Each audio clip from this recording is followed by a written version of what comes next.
আসসালামু আলাইকুম, কেমন আছেন সবাই? আজকের ভিডিওতে থাকছে সেদিন কোথায় কোথায় গেলাম, কি কি করলাম, কি কি খেলাম। আসলে মানুষ বলে না যে বোন থাকাটা ভাগ্যের বিষয়। আসলে ভাগ্যের ব্যাপার, যার বোন নেই তার কপাল আসলেই খারাপ। আমার একটা বোন আছে, যে আমি অনেক ভাগ্যবতী। সেদিনও ও আর আমি একটু বের হলাম, জিয়া উদ্যান গেলাম।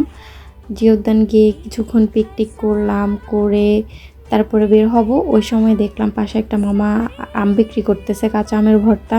খুবই মজার ছিল। তো আমি আর ও নিলাম কাঁচা আমের ভর্তাটা, একটা নিয়ে দুজন খেলাম। এত মজার ছিল, কিন্তু অতিরিক্ত ঝাল থাকার কারণে আর নিতে পারলাম না, কিন্তু খাওয়ার অনেক ইচ্ছা ছিল।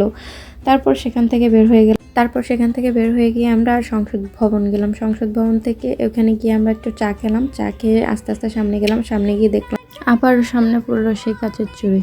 মানে কাচের চুড়ি কিনি আর না কিনি, সামনে পড়লে দেখতেই হবে, না দেখলে মনে হয় আর শান্তি লাগে না। সামনে যতবার পড়বে ততবারই দেখবো, কিনি আর না কিনি কাচের চুড়ি হাতে ধরে দেখতেই একটা অন্যরকম শান্তি। তাই একটু দেখে টেকে আবার সামনের দিকে চলে গেলাম। এখান থেকে একটু সামনে গেলাম, সামনে গিয়ে দেখলাম যে একটা মামা সুন্দর কালারফুল এগুলো বিক্রি করতেছে। তো এখানে অনেক কিছুই ছিল। তা আমি দুইটা হারিকেন পছন্দ হয়েছে, এখান থেকে একটা নিয়েছিলাম। এই হারিকেনগুলো দেখতে অনেক সুন্দর লাগে রাতের বেলা, আসলে কোনো কাজের না, বাসায় না কোনো কাজেই লাগতেছিল না, তাও নিয়েছি।